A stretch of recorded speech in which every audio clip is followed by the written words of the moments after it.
You cannot afford to miss a single moment of the next hour. Get ready to have your ideas about sexuality, love, and relationships blown wide open. It's time to get educated, entertained, and enlightened, as well as sexually empowered. You have now tuned into the Tantra Love, Sex, and Intimacy Show. Now, here's your host, Tanya Diamond. And David is David Pond, so you can Google that if for some reason you missed Reflecting Pond, or you can contact me. I'm more than happy to give out David's contact information. And that's awesome. That's awesome, simple, awesome, great advice. Go out, pet a tree, hug a tree, pet an animal, get out into nature. So we can use that right away. Exactly. And then the second chakra is the pleasure and sexual chakra. So if the first chakra is to survive, the second chakra is to learn how to enjoy, right? First chakra, sexuality, is really about procreation. It's not about pleasure or enjoyment or any such else. And that's where I think most people are living right now, is simply procreational sex and genital friction, instead of actually moving that up to enjoyment just out of base need. And then that is the higher vibration of that. And it would be the same with food. I can eat food to survive, but is that really an enjoyable meal, right? And it's the same thing with so many things. If we're just focusing on survival, that's pretty minimalistic of a way of living life. But as we get that centered and connected with the universal life force moving through us, then the energy naturally rises to the second chakra, pleasure, enjoyment, sensuality. And here is we do know about pleasure, but so often in our Western model, I think we tend to think of it as sort of addictive, like drugs or alcohol, or too much this or too much that. To enter into balance of the second chakra is to enter into the appreciation of the moment rather than the chase of pleasure, right? Okay. And the same thing when I wrote my book on the pursuit of happiness, if we truly pursue it, you never find it, because then it's always outside of self, right? It's over there, and I'll get it, but that defines me as separate from it. Right, and I think most people think that pleasure is something they have to reach out and find versus experience. Yeah, or ingest, or grab, or, rather than to enter into the state of appreciation. So if today here in the Northwest is a cloudy day and I wanted it to be sunny and hot, I wish it was warm so I could enjoy it. So then I'm not going to be able to enter into the appreciation of the 30 shades of silver I can see in that, though it looks like a gray sky. And it's really not. I looked up earlier today, I opened my moonroof and I looked out and watched the different variant clouds and different textures happening, subtlety in the sky. And then we enter into the appreciation, and the second chakra is also the law of magnetism. So it's truly learning how to enjoy our way to a more enjoyable life. Instead of reaching for more pleasure, wanting more pleasure, asking, instead it's entering into it. And as we appreciate it, it sends out the tone of magnetism. The more that I enjoy today, the easier tomorrow will be, because I will attract people, situations, opportunities to me. Well, that's that whole thing about manifesting and living in the intent, living in the space that you want to be. Like live the relationship you want to have. Be the person that you ultimately want to be. That's manifesting, and so we can use that chakra for that, right? I love how you're saying that. Exactly. So instead of externalizing it as if it's somewhere else, you become it, is what you're saying there, right? Yep, exactly. And by becoming it, it is not separate or external, and then we can bring that fullness, that appreciation. And I tell women, if you want to be sexy, live in pleasure in your body. Actually be in the pleasure of every moment. Enjoy the day and the vehicle you drive and just what it is you're experiencing right now, and you become extremely magnetic and sexy to just about everybody. That's exactly the teachings I would like to share too, Tanya. Thank you. Which is an application of that second chakra, the law of magnetism. If we focus on what we're enjoying, we're going to attract more. if we focus on what we want, all we do is attract less, because we're defining ourselves as separate from the experience. Yeah, I think that's really, for some reason, that seems to be pretty difficult for a lot of people to get. When people talk, I wrote an article on manifesting, and somebody was saying to me, "Are you using sexual energy for manifesting?" And what I'm saying is that I'm not. I'm using the pleasure and the intense energy of sexuality in my body, not somebody doing something to me, but my experience in my body, to magnify, to enhance the intent that I'm putting out into the universe. Nice. That works. It does, doesn't it? It certainly does. As they're energy centers, and we all have them. Yeah. The chakras are universal.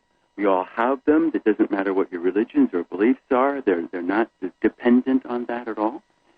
So the second chakra is key. And then the third chakra deals with our personal power to achieve, to accomplish, or to be competitive, or to build, or to have self-control.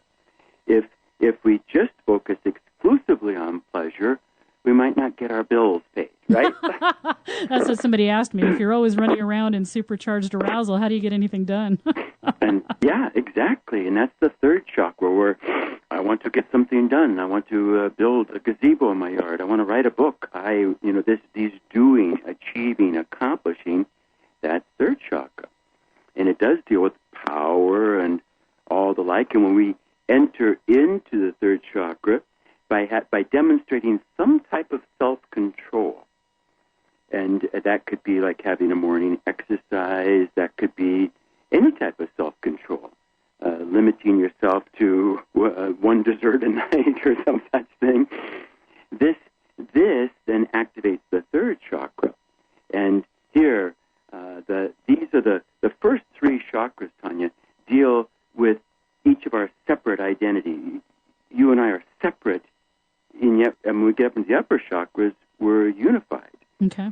But at the lower chakras, you're in Bellevue, I'm in Olympia, we seem separate, you have your issues, I have mine. And here's where we need to take care of ourselves in the lower three chakras. And all of us wake up every morning, every day, with our focus on the lower chakras, just to get going, just to get, do I need coffee today? Do I want tea? What do I need to do for me, David, or me, whoever I might be, to get up and going into the world? Mm-hmm. Now, as we move up into the heart chakra, that's love. And we could call it universal. There's different levels of love. There's personal love, there's compassionate love, there's universal love. But I think of it as unconditional love. We could call it mother's love that isn't based on condition. Right? Well, I know, I'm a mom and a 5-year-old, and I have to say something about that unconditional love thing. Even with moms, is it really unconditional when we're telling our kids, "Oh, stop feeling that way"? I don't want you to cry. Stop crying now. You're bothering everybody. Now that's the truth of our life, isn't it? Yeah. We can talk about these ideals, but then our children are, they're noisy when we want them quiet, or they're messy when we want them clean, or we just cleaned the house and they tracked in mud. Right. Is it possible to express anger and unconditional love at the same time? I believe so. I believe so too. Yeah, I believe that.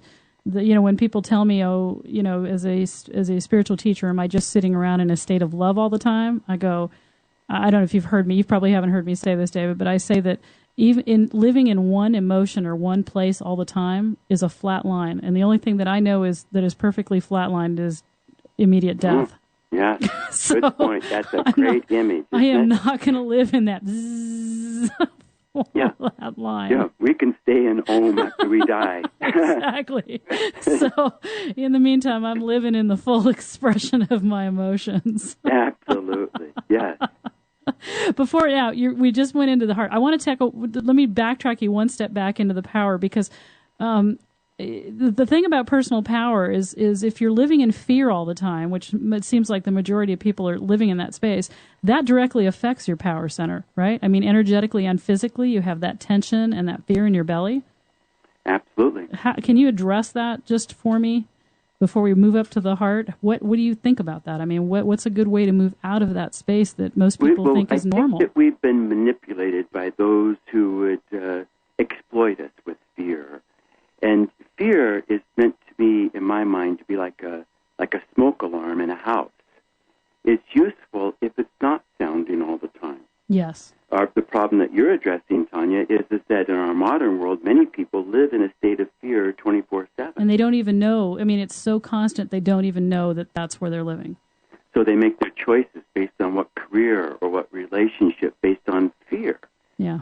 What if? Well, what if that goes bad? What if this goes bad?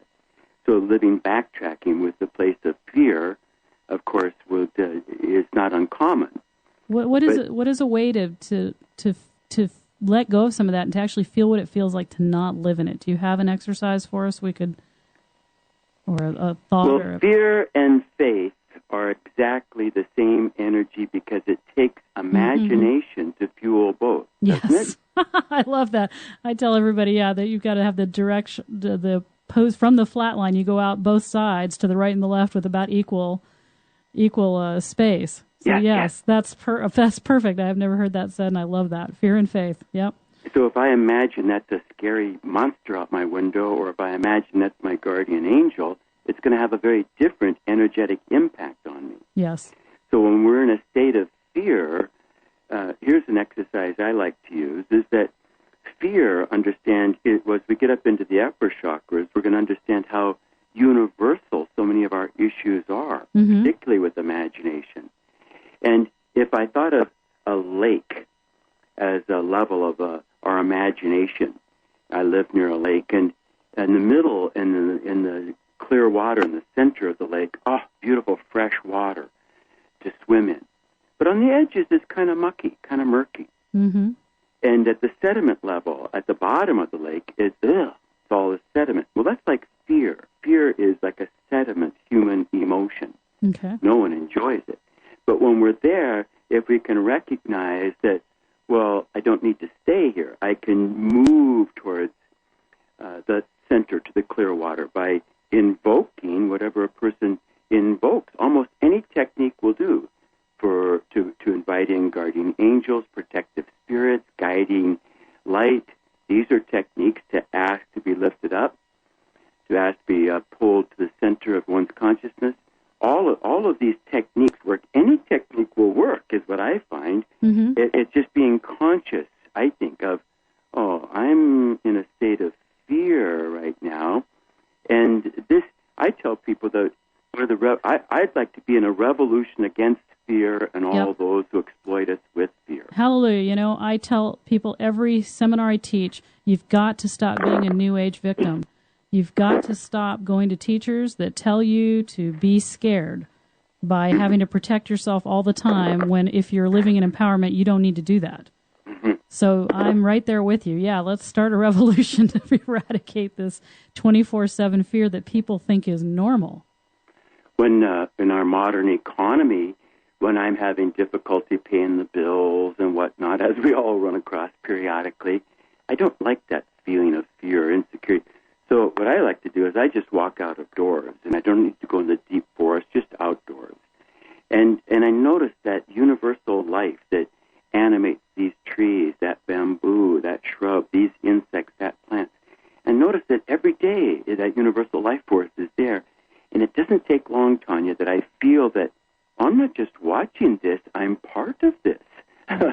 I am not just sustained by my efforts. I didn't get my heart beating this morning. It started on its own. Right.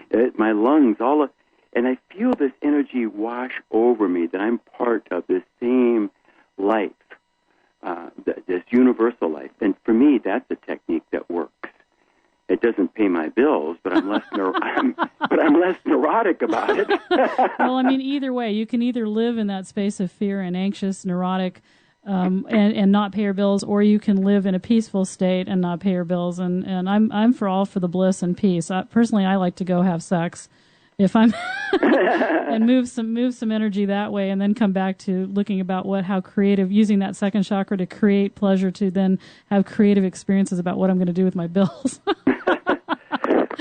So I saw a wonderful internet article today on one of the popular press that better than yoga, better than meditation, sex reduces stress.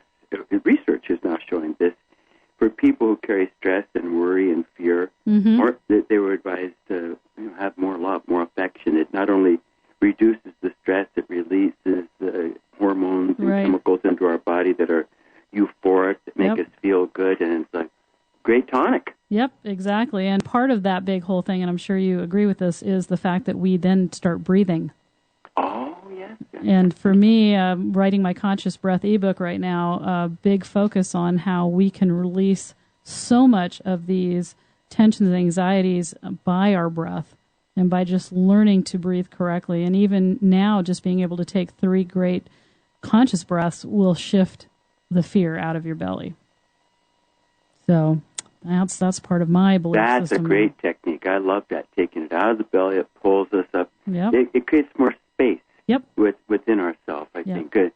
When I think of the anxiety and nervousness, it's like a wave of energy that we feel. And I imagine people, like if I was a surfer and I saw this big wave coming towards me, there wouldn't be much point of trying to quiet the wave. No.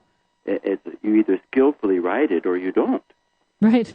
And that's what the breath does. It pulls us up on top of the wave of energy, right? Yes. That was David, that was beautifully put.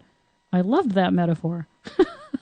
that one, that worked for me very well. Oh, good. So take us back to the heart then, and unconditional love, this thing that we hear about, we read about in Healer 101 magazine, and we all talk about, but what unconditional love, is there, how does it work? And you said, like with anger, we can be angry and still have unconditional love. Talk to me about that. I see it. My wife, Lori, is beautiful. We have 4 kids, 6 grandchildren together, and she demonstrates that. The children have never doubted her love, ever. It's never been less than that. But they've sure known when she's been mad, Yeah. And I've learned a lot by watching that. They earned it. They did track mud in on her floor that she just cleaned, or whatever the issue was, or that was that invoked the response. But that hasn't been separate from the unconditional love, the absolute acceptance that the 4th chakra is all about. When we love from this place, it is not need-based. Yes. Let's use this. Here's another one, Tanya. Yes. But if a person is imbalanced in any of the lower chakras, the energy will get skewed and pulled to those lower chakras. Okay. So let's use that phrase of the 4th chakra, I love you. I hear a lot of people say that, and basically they're wanting something from somebody. Now, isn't that true? If the lower chakras, or if it's the 1st chakra, is imbalanced, it's I love you, but what you really are hearing is I need you to feel secure. Yes. Right? Yeah. If it's the 2nd chakra that's imbalanced, I love you translates as I want you, I desire you, Right. And if it's imbalanced at the 3rd chakra, I love you translates as I'm going to try to control you. Uh-huh. Right? Yeah. If we have these, I love you so much, I want you to sit by the phone all day and wait for my call. Yeah, exactly. Yeah, well, that's not love. That's, No. These are words that we use as love, as you're saying, but it's a want.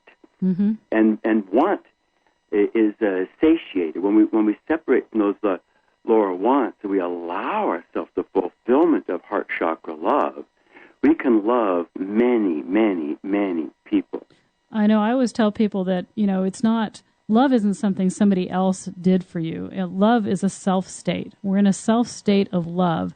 And when you fill up on that and you bring that into your life and you're living in love without anybody that you're attaching it to, like your boyfriend, you're just in love with everything. When you meet somebody that you have other things in common with, because I say being in love is not the reason to have a relationship. It's not the only reason. Mm-hmm. But, that's just a small piece. But when you find somebody that's compatible in other levels and you're in a state of love and you can share that state of love that you're in with somebody else, instead of saying, you made me fall in love with you, you're the reason I'm in love, then it comes from a different expression. Mm-hmm. Mm-hmm. Do you agree with that? Or do you? I definitely like that image. A self state of love, in love with a self. Yes, and then you're sharing that love, not needing it. No, demanding it, needing it, exploiting it. Yes, yes. Desperate with it. Yeah.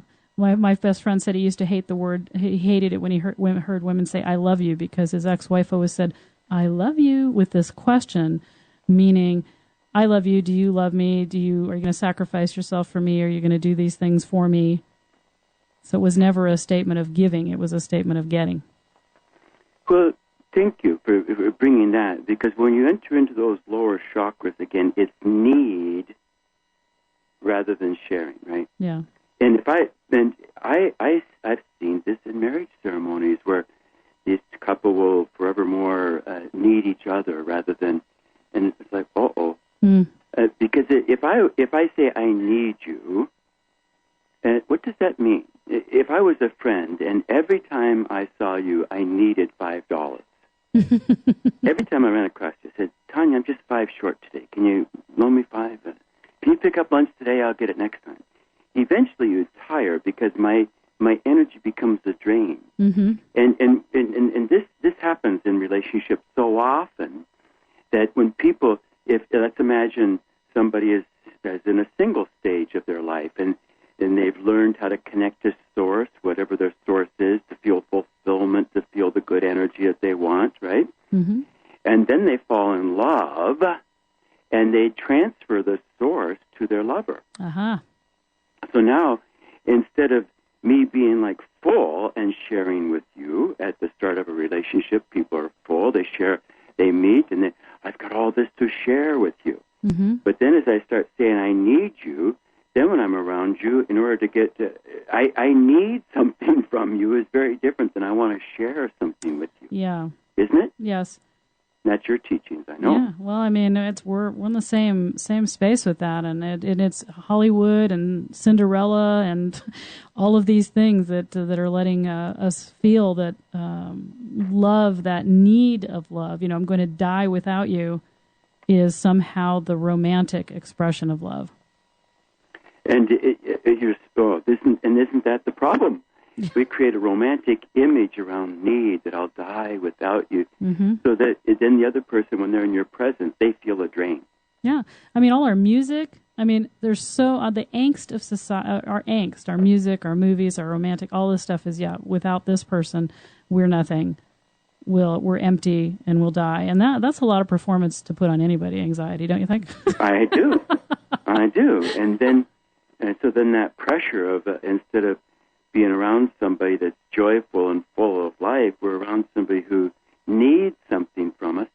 So I think it builds mutual mediocrity. You know, if two people need each other, goodness, it's no one sharing fullness. So then I see that in sexual expression or in romantic relationships where people start having to introduce bigger and bigger bangs into their, and no pun intended there, but bigger and bigger bangs into their relationship to try to get some supercharge, because they're all always needy and drained. So looking for something bigger instead of the art of subtlety, which I look at Tantra as becoming more in tune to the softer, not the softer, but the subtle, the quiet. Well, isn't it true? As we learn how to enter into the upper chakras, it takes less and less, not just with sex, with anything, with stimulants, mm-hmm. right?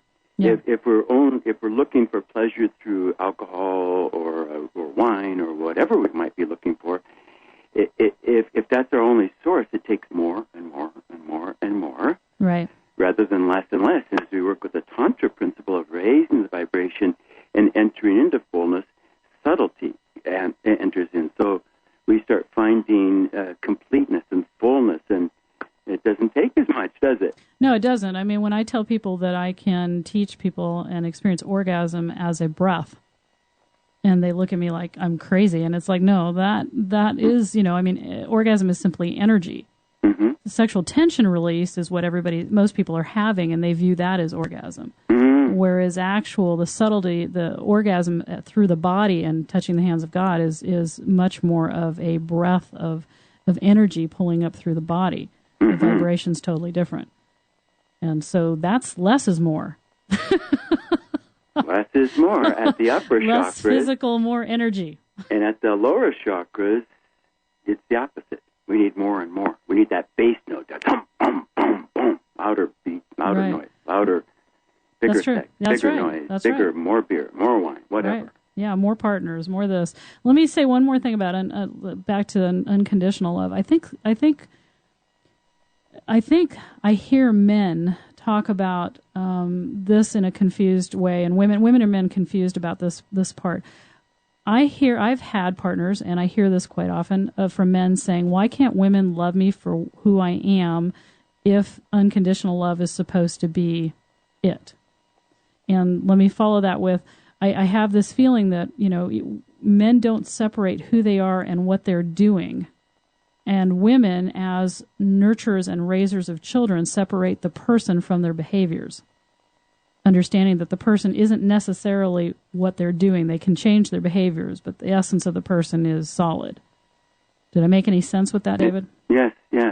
What do you say to that? It's that principle of unconditional, isn't it? Like you're saying, well, unconditional means that you would never, maybe a man would, what you're saying is a man, but it could be a woman too, that would say, well, unconditional means that you'd never challenge me or question me, or if I did anything wrong, you'd never get upset with me, because it's just unconditional. Right. And clear that up for us, because that's not what unconditional love means. Ram Dass had a great saying once, and one of our great teachers, Ram Dass, from an earlier generation, but he's still a powerful voice, and he said, sometimes, he was talking about a society rather than us as an individual, but we'll weave it back to our relationships. He says, never place another person out of your heart. There's times that you might have to, he was talking about a society, you might have to incarcerate somebody, you might have to punish somebody, but you never place them out of your heart.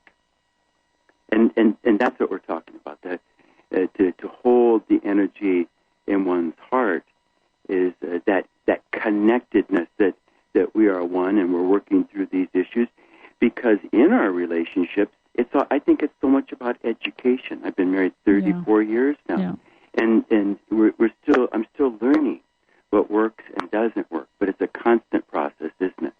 It is. Most people just want to put their relationship, the first 3 months of it, in a box and just leave it there and hope that it just happens.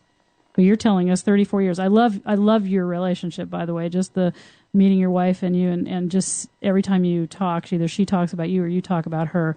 I love how that connection is, and that's something you're saying you make a commitment to daily.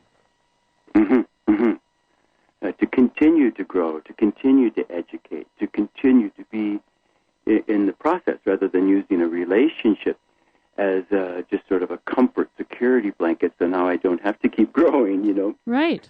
So the unconditional love that mothers have for their children does not mean that they always love their children's behavior, much like a woman that loves a man doesn't always love his behavior, or vice versa, but that holding their best interest, maybe, is that a way of saying, coming from the heart, holding the love and their best interest in your heart?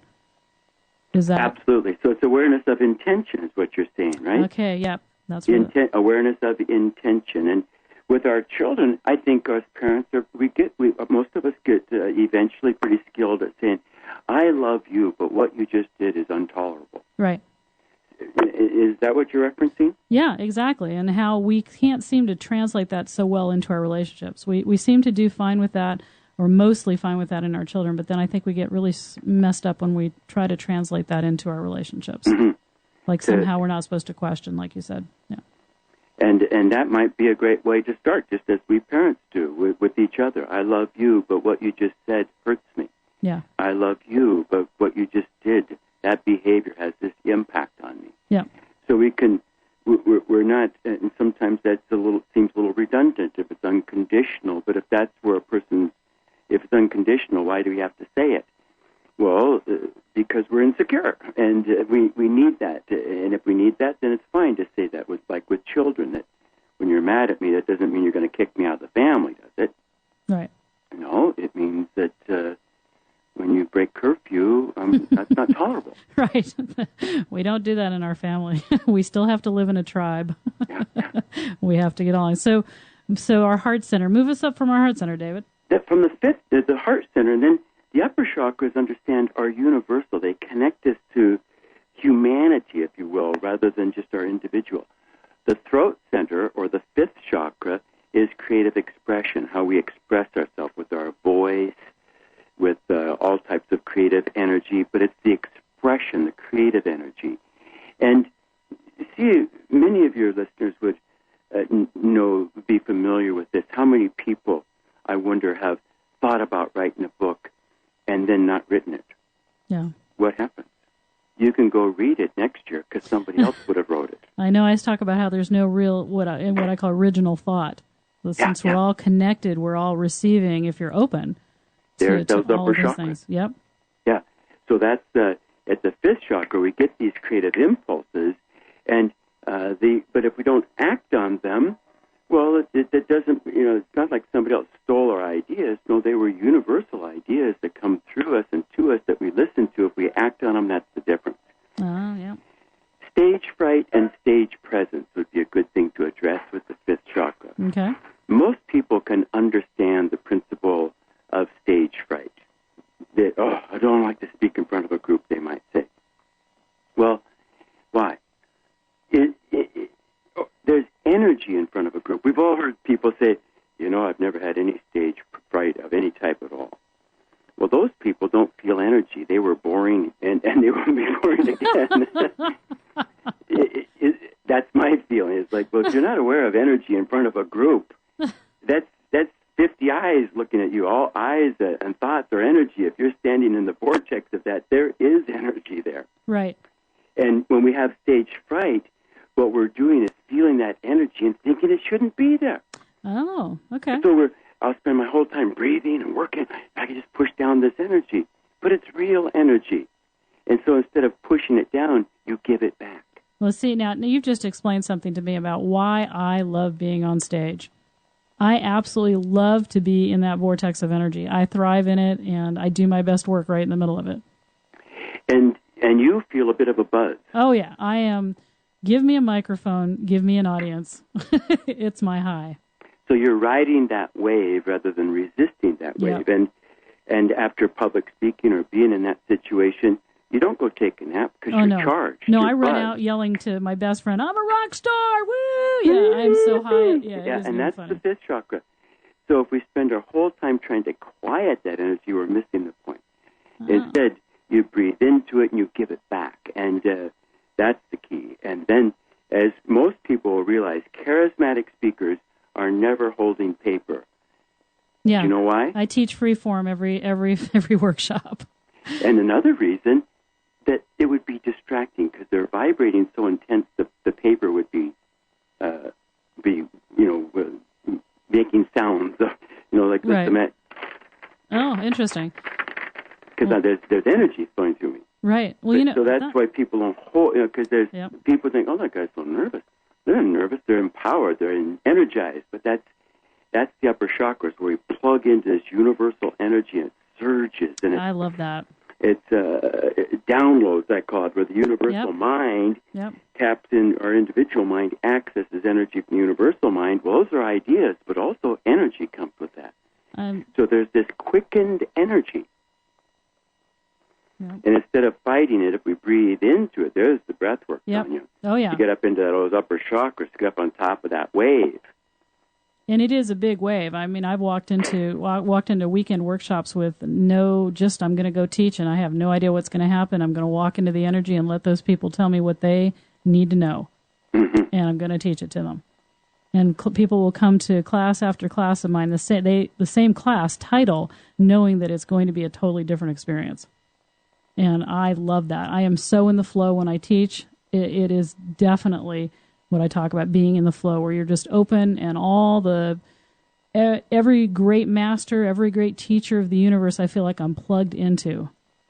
That is the upper chakras, and you are a master at it. You do ride that wave. As they started our show today, I asked you before, what are we going to talk about? And you told me, we'll find out together. Exactly. I have no idea. Let's just find out. Well, David, and that is the upper chakras. When you plug in, that's synergy, isn't it? When we get ideas. A good conversation is like that. When you're with a person, you get excited because both of you come up with ideas that you weren't thinking about before the conversation. Yeah, that's where I love to live my life. And I have to tell you that you were a big instrument in bringing me out of the closet. Oh, wonderful. So I think that anybody that's a fan of me should be sending you thank you letters, because you were the one instrumental that said, no, you're not insane, Tanya. You really are made to do this. Mm-hmm. So yes, we love the fifth chakra in my life. Now, as the energy moves up then to the sixth chakra, we get that balance. So we're able to be creatively expressive. And, of course, there's a million ways that could happen. The sixth chakra, or the fabled third eye, is where we have vision, where we have image, where we can see and sense. We dream. We feel subtle energy. People who walk into a room and can feel the vibes. Remember that language? Mm-hmm. Yeah. Good vibes, bad vibes. People who walk in, they feel the vibes. They're open to the sixth chakra. They sense the subtle energy that is around. They can tell if there's been fighting or loving in that room before they got there. They can feel it. Mm-hmm. This is sixth chakra. The high road of that is where we learn to use meditation, vision, colors, imagery, pre-performance visualization, all or another. We use we could call it our psychic tricks. Like if one of your listeners has an important meeting later today, they could send a psychic communique ahead of time and picture in their mind's eye meeting the person, feeling it all work out great, that they both feel good about how things unfolded, and at the end feel a good completion, and do that in meditation before the meeting. Mm-hmm. It creates these inroads for that very phenomena to happen. Right, because energy rides on the intent, or energy is intent, follows intent, I guess is what I was trying to say with that. Mm-hmm. So at the sixth chakra, we think of angels and subtle beings. We were just in Ireland, and here they have the fairy kingdom and the leprechauns and the mm-hmm. wee people, and this magic kingdom. This is all the third eye realm, and we are. There's so much energy, so much support around for us that we can tap into. People who know how to pray or meditate or visualize or image are using that sixth chakra, right? Mm-hmm. When the energy rises to the seventh chakra, one enters into a universal state of being. And at this point, grace happens. Grace magic happens. Coincidences happen. Oh, yeah. And here is where we need to drop all methods. As we use our techniques, we use techniques for getting centered with our lower chakras, for being in this state and that state. But when we get up into the crown chakra, I could joke and say, if you're in Chicago, you don't need to take a bus to Chicago. Once you're there, you no longer need a technique right. to get there. Yes. And then it's learning how to be and in that place where it's interesting when you see people early on their path of one type or another, they're very disciplined and strict with all their disciplines that work for them. Their right? crystals and their chanting and their meditation and their mantras or whatever, yes. And they're all helpful tools. Yep. I tell them. Not to be discounted at all. Nope. I say that we all need the rituals to learn to walk down the path at first. Yes. And then once you're there, you no longer need that. Free flow, baby. Yeah. And then you play the instrument of our being that the chakras are, and you interact with people, and we're not in a place of judgment as much, and we remove judgment. And the teachers always tell us this: to improve your spirituality, look at life through eyes unclouded by longing. If we could just see things as they are without judgment, right? Mm-hmm. That is said to be a state of spiritual enlightenment. It sounds so easy, and I think it's pretty easy for us in nature. I can go out in my yard and not judge the trees as, well, that one's old, that one's fat, that one's skinny, that one's tall. I just accept them all. That one's broken. Right. They're just trees. have that in our families or at the mall or at the airport, how different it is, or with ourselves, just to see without judgment. Then we're in that upper state. That's where we get the magic of the crown chakra, to be able to see, or Chuangzi, a great Taoist philosopher, once said, the wise person sees things as they are and adds not. Mm-hmm. And that's that. We could call it just deep acceptance, right? Well, I think about it, and I think when I'm in that state, I am in a state of gratitude and amazement of life. So when I'm walking, I think if I'm walking through the mall and I'm in that state of the higher chakras and I'm not concerned with it, I'm thinking of the gratitude, like, wow, isn't this amazing? This place is amazing. Look at these great people. Just that being in amazement of everything that's around us, just the colors and the sounds and the smells and the excitement of being alive and just being buzzed, and the gratitude that I am living right now and I am in this physical body experiencing all these incredible things. That's when I think I've checked out, when I've checked that other box off, the one that would walk through the mall saying, well, she's this and I'm this, and she, but I have to be in that state of amazement and gratitude. And that's when that works for me. That's wonderful. But I love how you sign your letters. Be amazing. That's delightful. Well, so many people say, they'll ask me, how are you doing today? Or, the people, they're basic, right? How are you doing? I say, I'm amazing. And they turn around and look at me like, what? It's like, why go be well? Why be good? Why don't you just be amazing? Let's all aspire to higher standard a little bit. Yeah. It's, I don't want to just be okay. I want to be on fire. And you told me that. You said, you're here to set the world on fire. And I feel that way. And I'm thankful for all the amazing people in my life that help support me in that experience. We've got about 4 minutes left, David. So tell me what. Give me some words of wisdom from you. Tell me something you want to tell me or tell the world here that's listening to us today.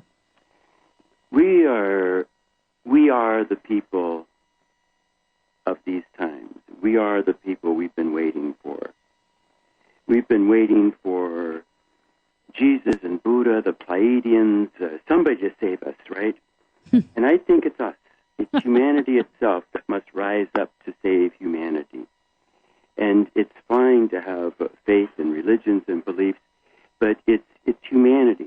This is our planet, and these are our times. And we are in a very revolutionary times. The same astrology that's going on now was going on in 1964 through 66, at least the Uranus opposite Saturn, where that which is not sustainable, that which is not growth-oriented towards the future, is going to fall away. And so we're in uncertain times, and yet so much of what's happening now, isn't it amazing how maybe the science fiction writers or the futurists were warning that this could happen someday in the long distant future, and it's here, it's now.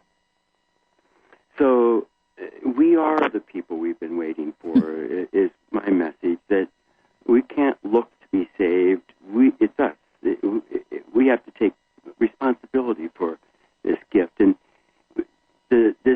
so many people, we sometimes say, well, if I just had some evidence of the divine or some evidence of magic in life, and boy, well, you need more than a body to have that, to look at the hands that move when you think move, and this miracle of life that try building one of these units. Look at a sunset sometime. Look at a poison dart frog. Look at these amazing colors in coral. Look around.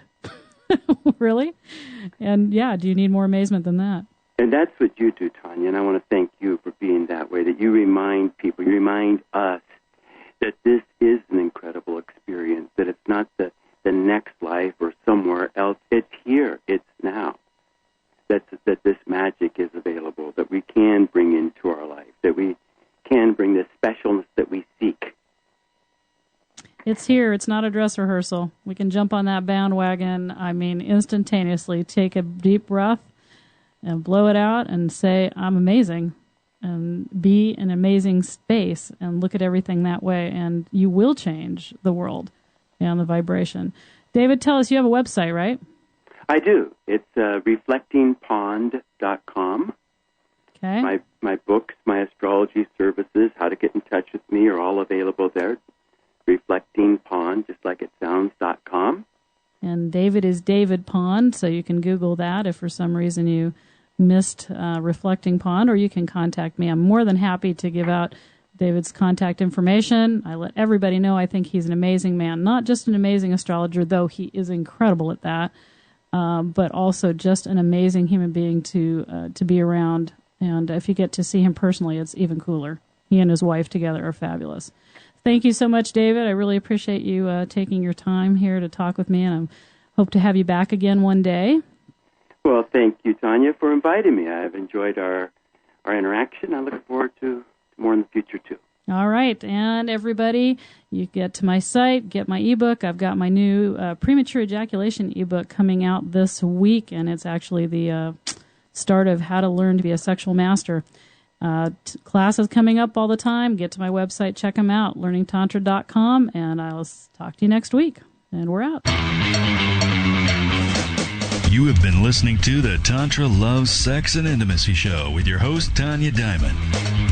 Don't miss next week's show at Thursday at 1 p.m. Pacific Standard Time. Until then, visit our website at www.tanyadiamond.com. That's TANJA for more information on workshops and classes.